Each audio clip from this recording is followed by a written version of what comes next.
Thank you for joining us and welcome to another edition of Answers Network.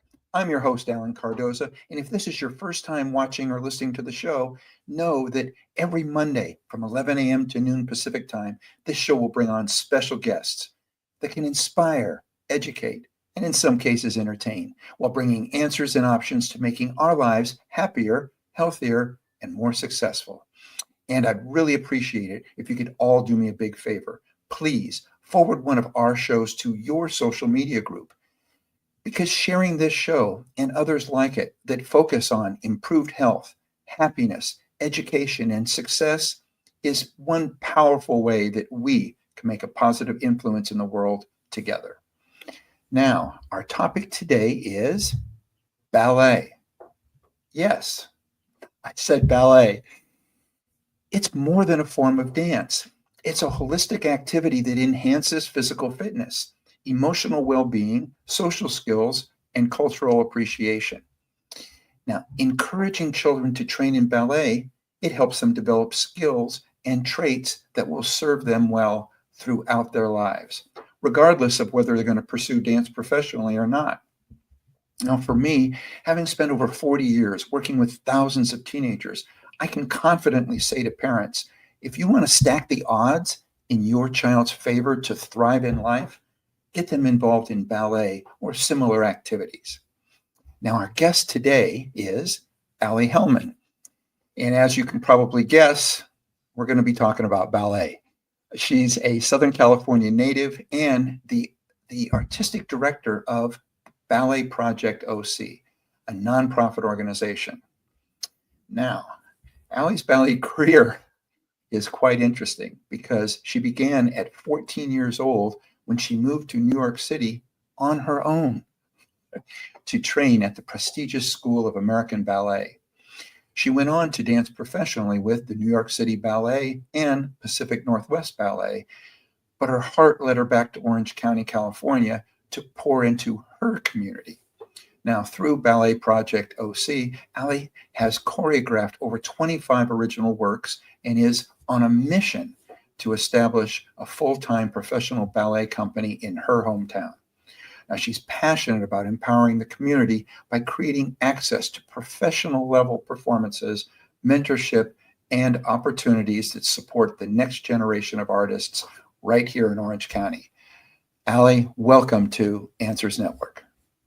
Thank you so much for having me, Alan. What an intro. Thank you so much for that. Well, you're very welcome. And, and as I said, I've worked with so many teenagers, and in many cases, the ones that did not get involved in any part of school or any part of sports or really learned anything that allowed them to build something inside to be proud of. Mm-hmm. And instead, they maybe spent more time away from school, on the streets, things like that. Those are a lot of the ones that we ended up dealing with. Mm-hmm. And the more that I studied this, and I traveled around the world, not just here in the United States, studying how teenagers can thrive. Mm-hmm. And universally throughout the world, it is the ones that there was a variety of things. Ones that have a strong family presence, having both parents was very high on this, but Mm-hmm. also the ones that were getting involved in sports or activities that allowed them to build something to feel good about themselves. And to me, ballet does that both mentally and physically. So I was excited when I learned we were going to have you on the show. Oh, thank you. Yeah, I mean, I could not agree more with what you're saying. And a lot of the time people ask me, where did you learn this? Or how do you know this? And always my answer comes back to, well, when I was young, I learned this through ballet. And as I was younger, it was something I loved to do, and I'm fortunate to have a blessed, family and a home that cares for me and want to see me succeed. So having them behind me and then seeing my passion for it was just such a gift, and I'm very, very thankful for them. But really, it's very interesting. Ballet has so many facets, and it reaches, across every generation, across every, current age group. socioeconomic status. It reaches across everything because it's such, I think, a pivotal aspect of the human experience, and it's art. It's meant to reflect life, no matter where you are, where you're at. It does teach so many skills. There's a few people I work with, and they say there's always ballet students who stay with it up until high school. And we're talking like serious ballet training. They go in every day for 3 to 5 hours, 6 days a week, 5, 6 days a week. They get into college with scholarships 90% of the time. And so it really is such a just life shaping experience that teaches you discipline, consistency, how to work hard, how to show up when you don't want to show up, how do you work through challenges, riding that roller coaster, which anyone can face in life. Well, you touched on a couple of things. One is when you said, somebody said, where did you learn that? And I want to come back to what that was. But then you mentioned in regards to scholarships, and the beauty of this, right now we are at a time in this country, in America, college has just gone out of control as far as the cost. So if you're a parent out there and you're thinking, what are the things that I can do, not only to teach my child to be self-confident and to set up some other good skills, how about get college paid for? I mean, it's huge. So when the parent's thinking, gosh, do I really want to, God, I got to spend this money for ballet lessons or whatever. Hey, that's going to be nothing compared to when they get a scholarship and you're now not looking at mortgaging your house to put them through a top college. Yes, absolutely. I know so many of my colleagues, one in mind comes to particular, he turned down Harvard University on a full ride, and he went into the ballet industry right out of high school. Most of us will start working right after high school in our career. So, a lot of, it's a common topic with parents that I deal with a lot. Oh, it's so expensive, and it's more than your little league soccer game. It is, I think, so worth it. It's such an investment in your child, and I'm so thankful. And there are people out there that are willing to help those who really want to do it, but maybe don't have the means to make it happen. There are people out there to support those who really want to put their foot in that door. But yeah, college is quite a topic these days. And actually, I myself started college after my time in New York and Seattle. So I started later than most people. But I was fortunate, again, like through ballet, I learned so many things. And I started college online in my early 20s. And yeah, we're finishing it very soon, but just the knowledge to know, how do I, finance this? My parents aren't paying for my college, through ballet school, you learn about finances and we deal with donors. So it's so much beyond just what you do in the classroom.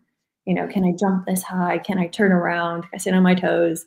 But you really learn how to, how do I approach a donor, someone who has gifted me, thousands and thousands of dollars in training and materials and knowledge to go forth. And, they're really planting seeds in us as young people. And it's so important that we as young people, I speak from the young people, but we really have to take responsibility and take those seeds and carry them forward and do our due diligence to pay it forward to the next generation. I couldn't have said it any better. That's beautiful. And when you mentioned about the person asking you about how you learned that skill, talk to us a little bit about some of the skills that none of us would have thought of, that we'd have thought, you got that from ballet? Mm-hmm. Sure. I can start with kind of some of the fun, light ones.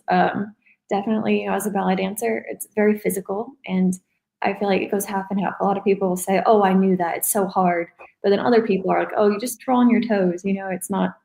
They don't think of it as like a sport, but it's a very athletic sport, and we train, if not harder than the NFL. We just are not treated like the NFL, and it's not as popular as something like football, but it's very hard on the body.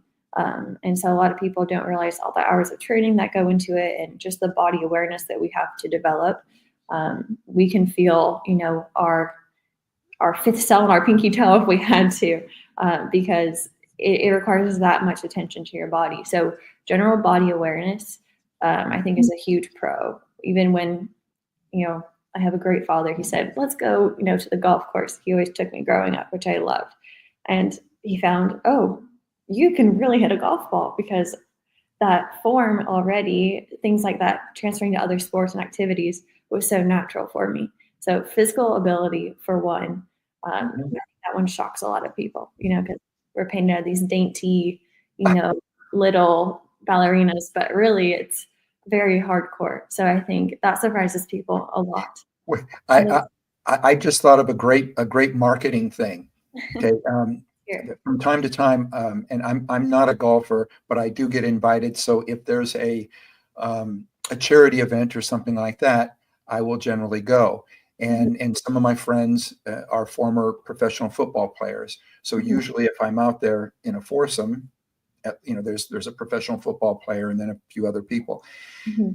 I think it would be great for you to go out and to get invited. In other words, if I was putting on one of these charity events, so everybody out there, so Reggie Doss, if you're still putting on a charity event, a golf event, do this. They need to invite you. Absolutely. And have you outdrive some of these 300-pound football players. It would be great. But talk about great publicity for your sport. I mean, it would be incredible. And I think people would then get it, because lots of times you can say something and people go, really? But then when they see it and they go, wow, this girl just outdrove, because of the body mechanics, because of the way in which you've trained your body to work. Anyway, that's my marketing suggestion for the time. I'll have to get to the range and start practicing my long drives, but yes, I will, and that's a great idea. There you go.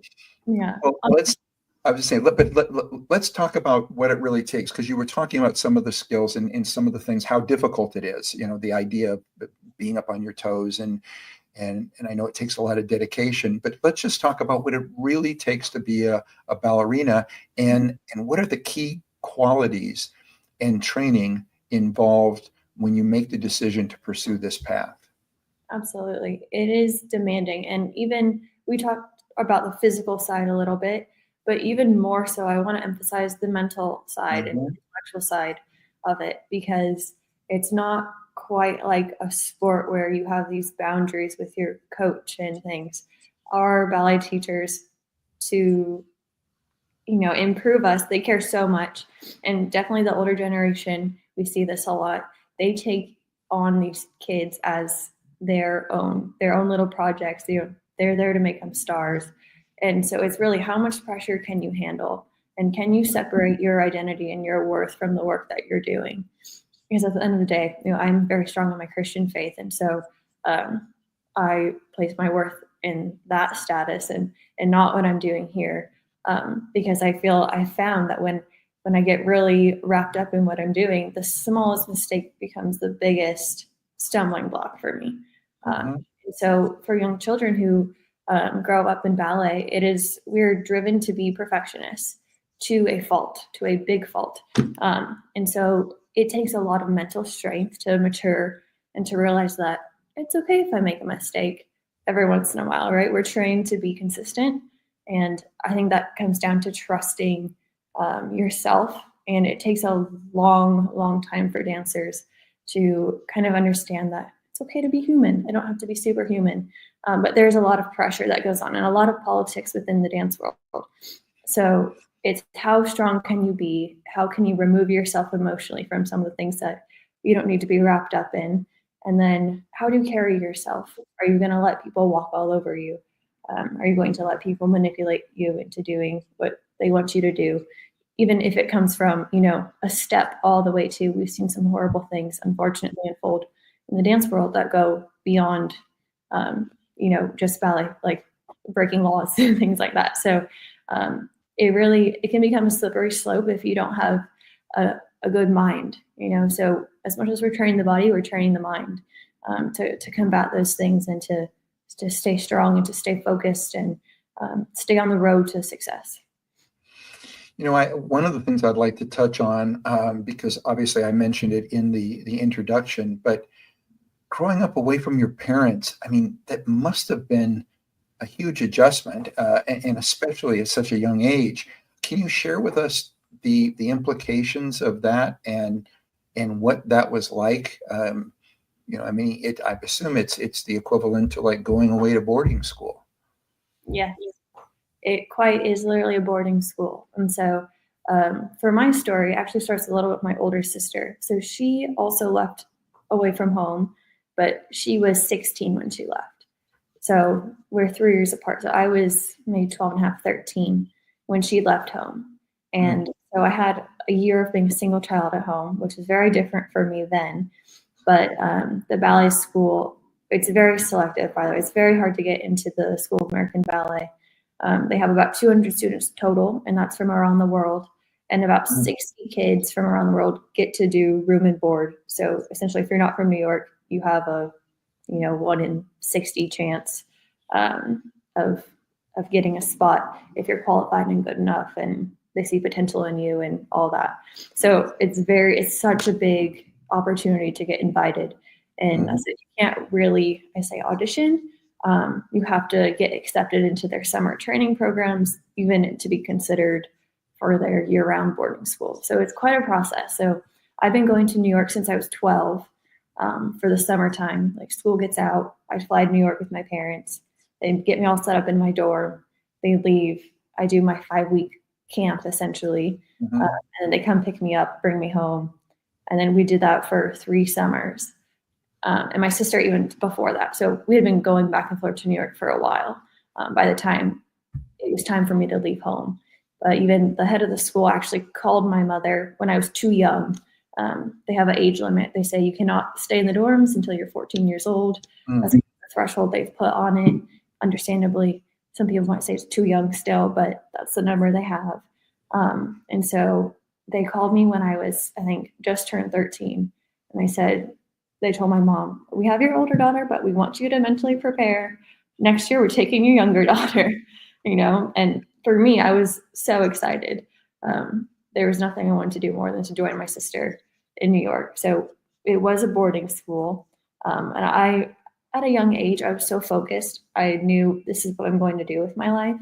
That's another kind of skill that you have to learn to be decisive. It's something that requires so much of your energy. So you have to be able to make decisions. Do I want to go to a birthday party when I'm 10, or do I want to go to rehearsal, right? So I had to make a lot of those choices at a young age. And by the time I got to 14, there was no looking back. I mean, I was pretty much saying, see ya, mom and dad, goodbye. I'm ready. So how much overlap was there for you and your sister once you got to New York, where you were both there at the same time? About a year and a half. Oh, nice. Yeah. So I was lucky I had big sister there with me. And my parents always say, you wouldn't even have gone if your older sister wasn't there. But it's interesting. I was very lucky. We didn't do what a lot of siblings do there. They, room together, but my older sister is very independent, as most firstborns are. And she was like, you need to get your own friends. Like, now you're on my turf, kind of a thing. So we definitely were still supportive of each other, but we tried to be as independent as possible and had our own journeys there. Well, and I remember at 2 years, at that age is a huge gap. It's at my age now, 2 years is nothing, but at that time, and my boys are 2 years apart. So, yeah, it's a pretty big gap. So I can see them wanting to do their own thing. Yeah, absolutely. So that was helpful. I love that my sister was there. If I needed her for anything, one of us got sick, we'd take care of the other person. But for the most part, we tried to be very independent, and we still saw each other every day.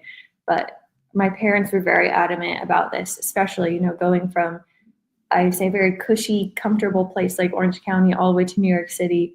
My parents were very adamant that they were not going to let other people raise their child, even from thousands of miles away. And so they were very adamant about your, FaceTiming us every day. We're seeing your face. We want to know what happened in your day, like everything.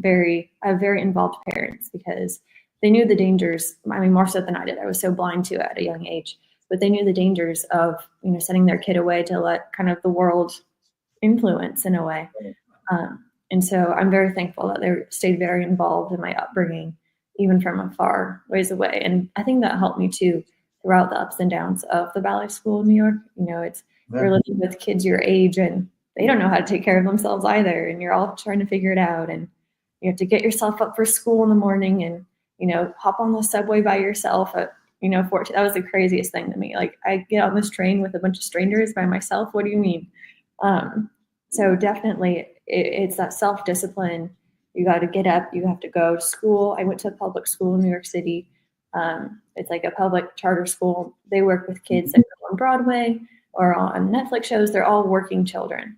And so we were put in that group and we're accepted to that school and they teach us. It's very interesting. So we didn't have a very normal high school life. I went to school for 40 minutes in the morning and then went back to ballet school, had my ballet classes, went back to school, did another 40 minutes, went back to ballet school, had more classes at ballet, and then we had a private tutor come teach us the rest of our curriculum for the rest of the night. And you have to jump on a train each way? Yes, or walk. Wow. Ended up walking, which added to the physical labor. Well, there's another way to stay in shape, I guess. Okay. Anyway, folks, if you're just tuning in, we're talking about ballet. We're talking with Ali Hellman, and she heads up the Ballet Project OC. They have an event, a Nutcracker event coming up. We're going to take a break right now, but while we're on the break, I'm looking here. Here's the website. Okay, the website is balletprojectoc.org. So while we're taking a break, if you're sitting at a computer, bring up that website, take a look. You can follow along with what we're talking about and stay with us. If you know somebody you think would be great to be listening to this, send a message out to them. Tell them we're going to take a break. We'll be back in about 60 seconds. Stay with us. Conflict International are experts at uncovering the truth. Our specialist team has decades of experience in providing a range of bespoke investigation and intelligence services to companies and individuals. Whether you need professional screening or background checks of employees, due diligence of potential clients or business partners, asset tracing services, or surveillance, Conflict International has a rapid response team on hand to get you to the heart of the matter.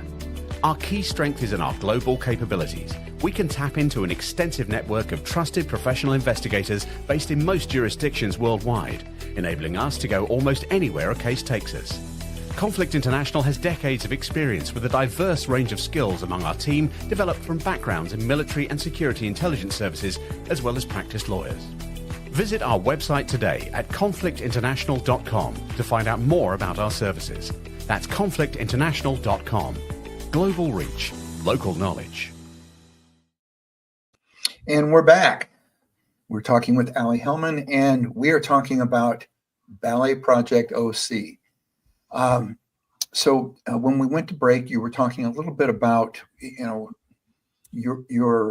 journey as a 14-year-old going back to New York.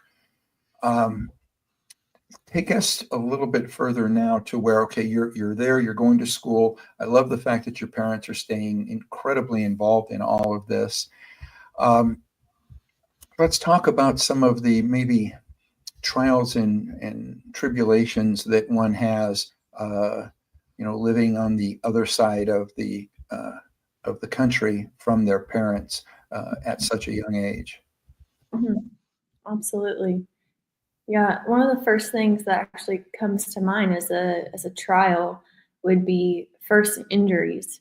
There was a few times where I had gotten pretty hurt in ballet class, or I fell and slipped and had a stress fracture, something like that happened.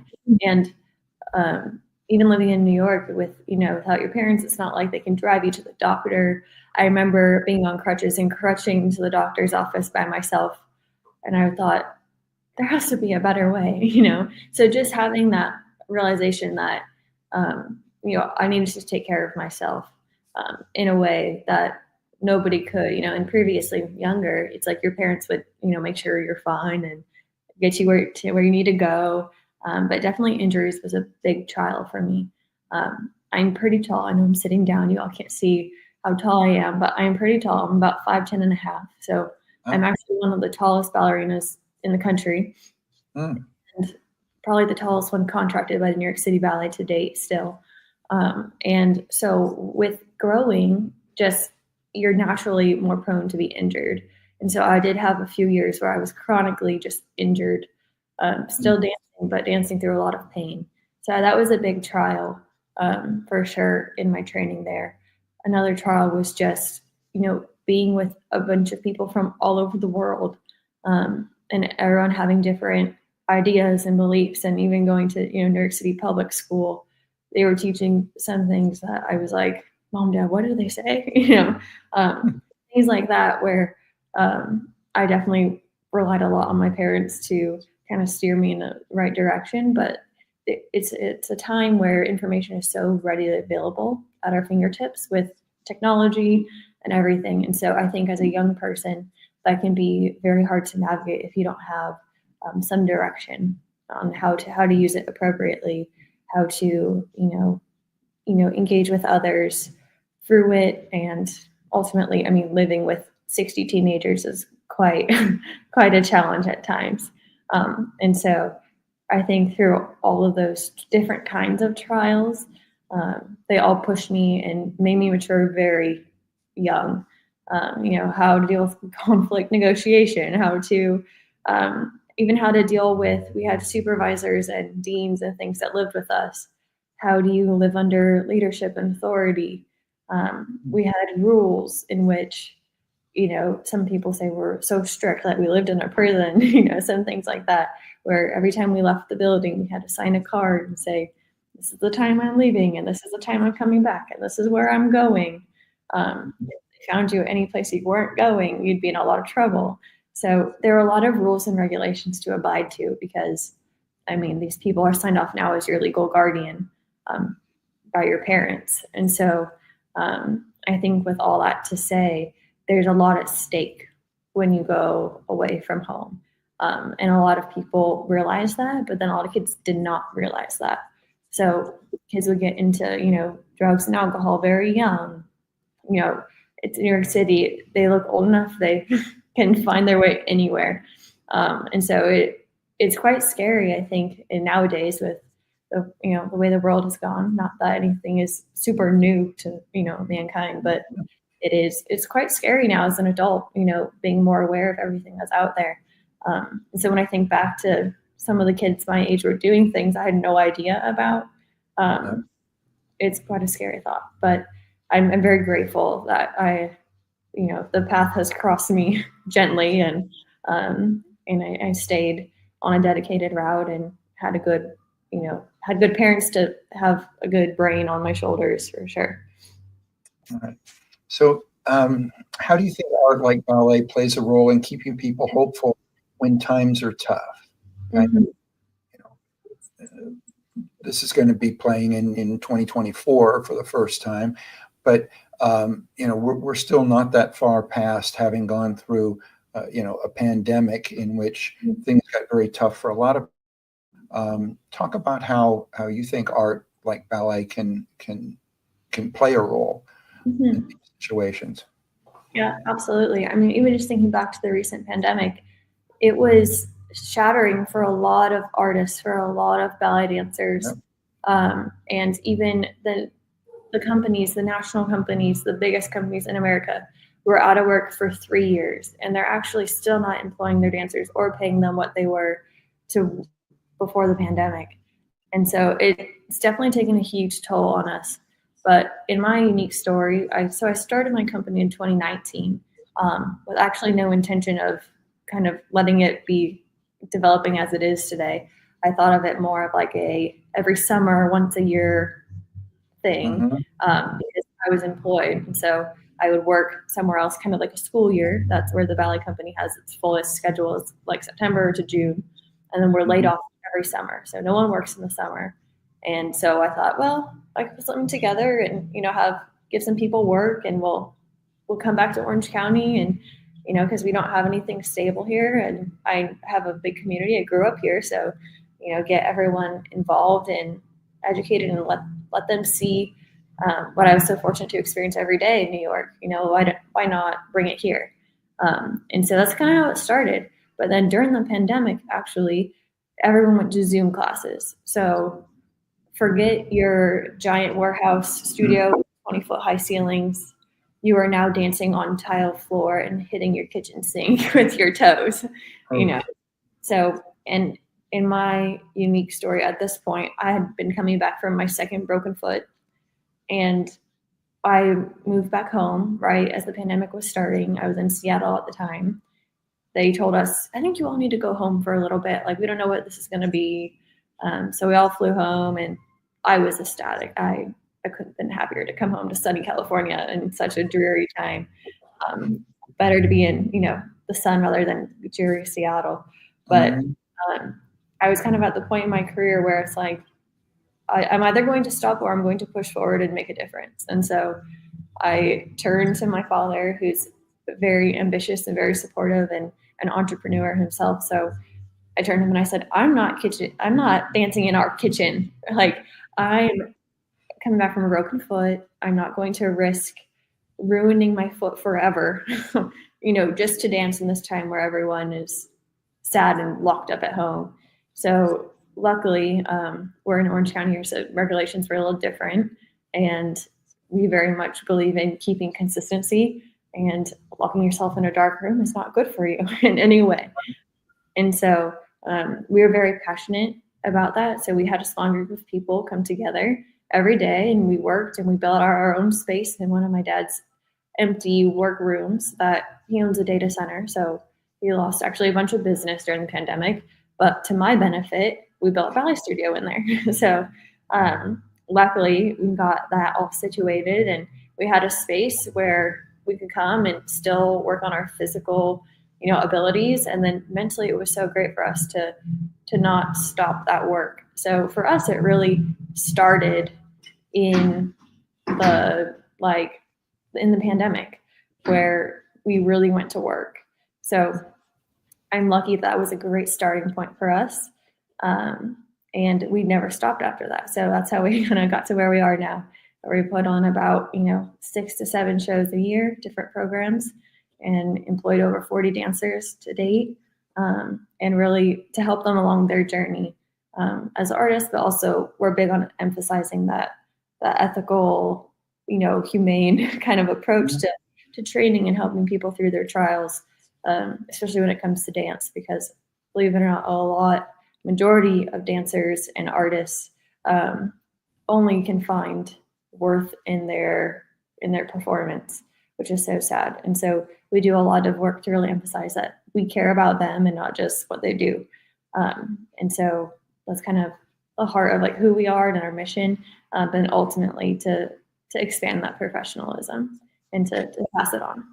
See, and that's one of the things that I love is that, that the person is bigger than the person's growth is bigger than the sport itself, to where you're recognizing the fact that there is so much more that they can not only gain from it, but that they can give from it. I think that's great. Now, I'm checking the time. I want to make sure that I talk about the performance you have coming up. So I know that you're gearing up for the Nutcracker. Correct. So can you tell us a bit about that and how we as viewers or listeners can be a part of this holiday magic, but at the same time, tell us more about the Nutcracker itself, because I think a lot of people don't really know the story from this level. I think, that they see it maybe on television or as a child, but talk a little bit about that. Mm-hmm, absolutely. Yeah. So we are gearing up for actually our first in-person Nutcracker ever. We did one back in the pandemic, but it was virtual because we weren't allowed to have an audience. So we green screened our Nutcracker. We had a huge green screen and we danced in front of it and we broadcasted it. So that's kind of another aspect of our company too, is because my dad is technology, he's able to have the live streaming equipment and capability to reach it across the world. And so I like that. we broadcast our performances, usually at certain theaters that have good, connection and fiber optics, but we can literally get them across the world. And so, sorry, don't mind that. But yeah, so we're lucky that we are able to have that wide reach with our performances. But the Nutcracker is the bread and the butter of, I think, a ballet dancer, and just the journey of every dancer out there. No matter what age you are, no matter if you're a beginner, a professional, you're very likely that you're going to do the Nutcracker. And so for us, it is a sense of nostalgia. It is a culmination of years of hard work. And ultimately, it's a story. It's a story that takes place about a little girl, and she's full of, an imagination, and she has these, big dreams. And a lot of versions kind of twist the story now to make it more applicable to our generation. But just shortly, it's about a Christmas party, a holiday party, and her parents are putting on this holiday party, so everyone's in town. It's about community. And it's another thing that's just so important about the Nutcracker is that it really does, to this day, it is the highest selling performance, no matter where you go. For every ballet company, it is quite literally what makes the ballet company thrive, is the Nutcracker. Everyone loves the Nutcracker.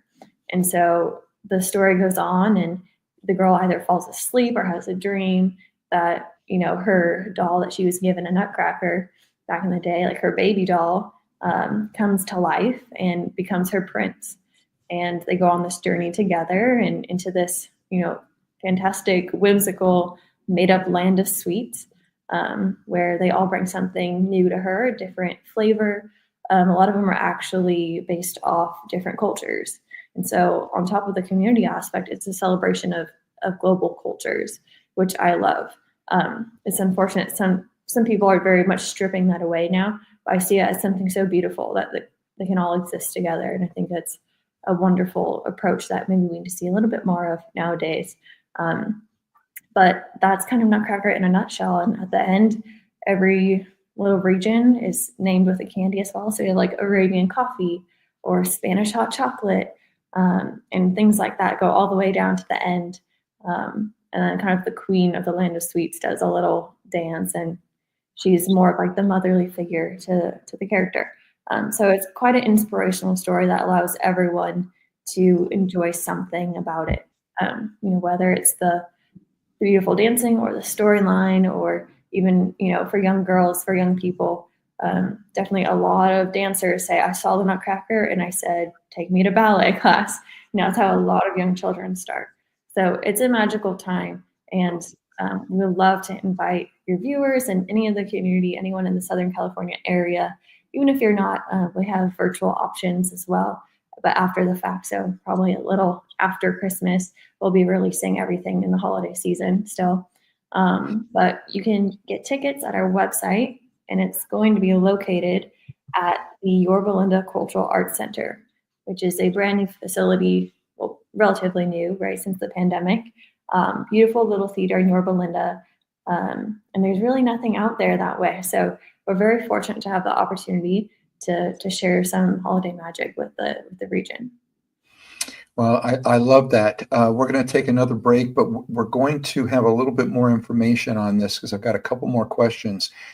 So for everybody out there, stay with us. But again, this is a time, if you go to balletprojectoc.org, you can follow along. You can see what it is that we're talking about. So stay with us. Let a few people know what we're talking about, and we'll be right back. You're listening to or watching Answers Network.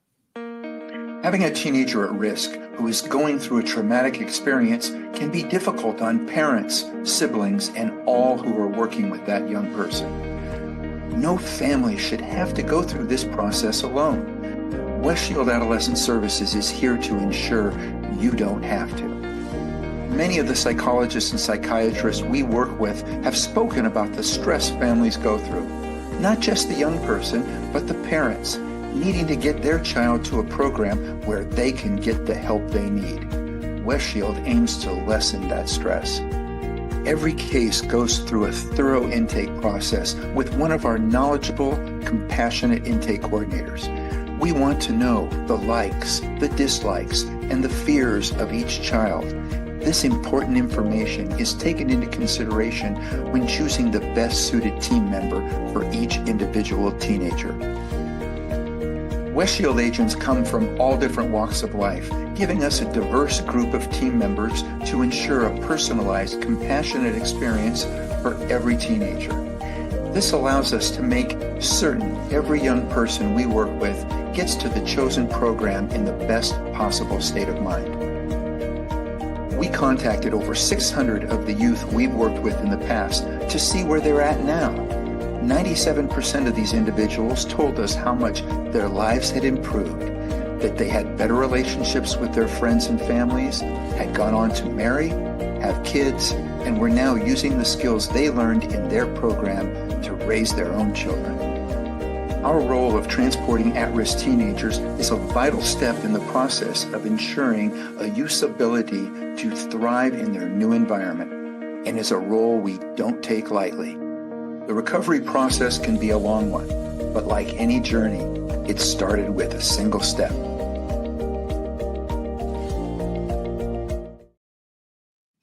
And we're back. We are speaking with Allie Hellman, and we are talking about the Ballet Project OC. Now, Allie, you said that there's a variety of different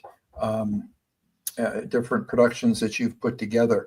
Are these all, are they streaming to the point in which people can go to the website if they want to watch something different, or is it a one-shot deal, and do people subscribe? How do we get more involved? Absolutely. So our network for the ballet streaming is called Ballet Project TV, and it is a website where it's almost like an on-demand. They're available for purchase, and then they get a virtual ticket link, and they're able to watch whenever they want that particular ballet or piece. Okay. But we have put together many, many works, and they're very high caliber. We're very proud of the work we've created, and a lot of it is new work. So we're empowering the next generation, the people coming up that are going to be the movers and the shakers of the industry. So we're very excited about that. But more tickets and live performance tickets are kind of a one-shot deal, as we like to say. But tickets can all be found on our website. It's our website, www.balletprojectoc.org/tickets. Okay. And for the Nutcracker season, we'll have a variety of 4 different times and dates for shows for our audiences. And in addition to that, I want to highlight we have a Nutcracker tea for our little ones. That we will do a story time, a craft, a snack, and actually get them on stage and to do a little something, whatever they would like to do or partake in. But to have them really experience the magic firsthand, we're excited about that little event. And I'd love to extend an offer to your viewers using a code ANSWERS ! To get involved and to show up and to really spread love and community of what ballet can bring to you. Well, first of all, thank you for that. I appreciate that. And again, I highly recommend anybody that's local that can go online, see what the date that works best for you. But you mentioned the thing that you're doing for the young ones. What is the youngest age or the right age for someone to start getting involved in ballet? I don't think there's a limit. I have seen as far back as I can open my eyes and bring them to the ballet. There's something so magical, even just about classical music, that even to infants can make a difference, can soothe them. So I don't think there's an age limit to ballet. I think no matter where you are in life, whether you have a 2-year-old, or you're 88, there's something to enjoy at the ballet. That's something I love about it. I've been fortunate to see all of my colleagues, even become pregnant, and then they bring their kid to ballet the next 3 weeks, and they have them in the corner. So there's nothing off limits at the ballet. Oh, I like that. Yeah, and it's interesting. I'm a new grandpa, and Congratulations.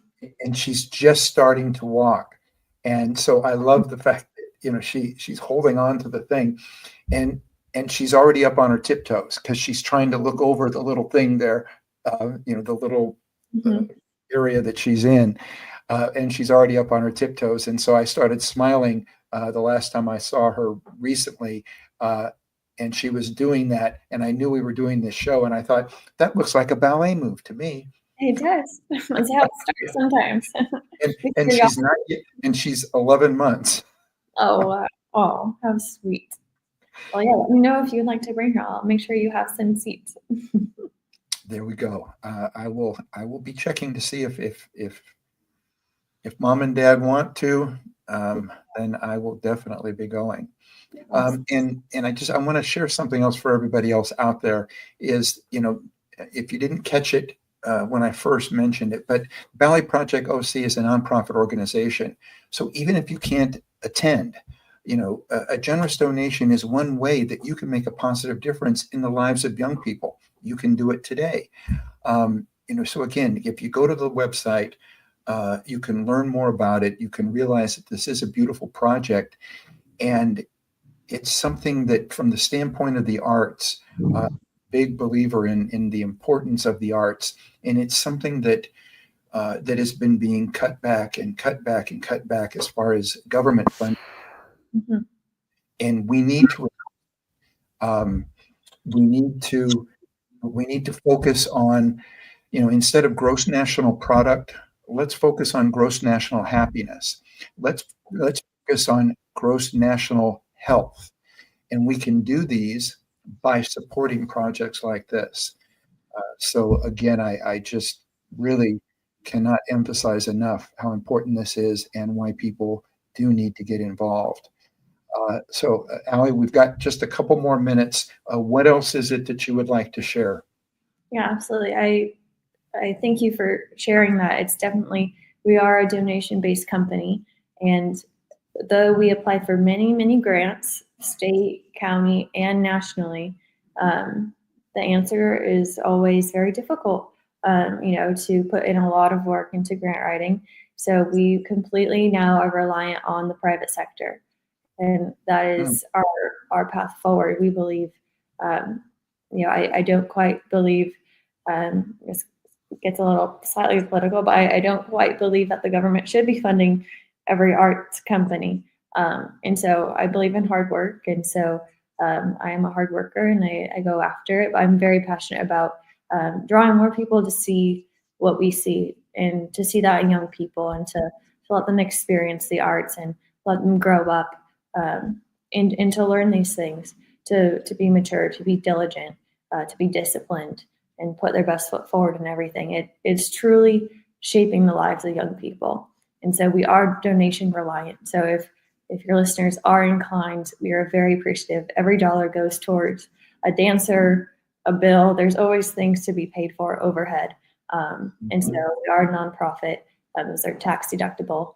On top of that, if you have a business, we have advertising opportunities in our programs. It's another way a lot of people like to contribute, is in our programs. It sees a good hundreds of people in the holiday season, where you can put your company logo or your brand into our program, and you get a copy of all the other businesses that also cooperate. And so it's a little fun way to support, but also you do get some contacts and some possible connections from that. So it's another way that we like to work with our local businesses.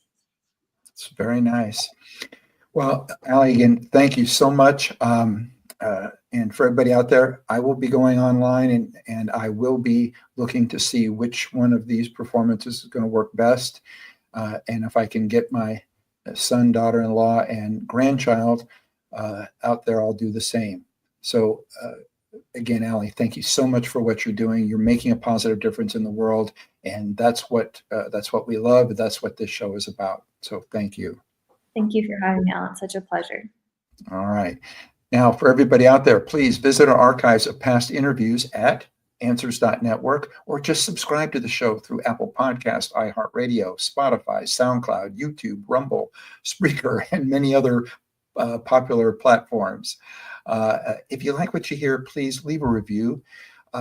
It'll help us reach more people, and I want you to know that we greatly appreciate it. And the next time you're on Instagram, Facebook, or X, please stop by our page. Again, that's Answers Network, and check out some of our shows. If you like them, please like us and spread the word. For everybody out there, wishing you a Merry Christmas, a Happy Hanukkah, and a prosperous New Year. Thank you.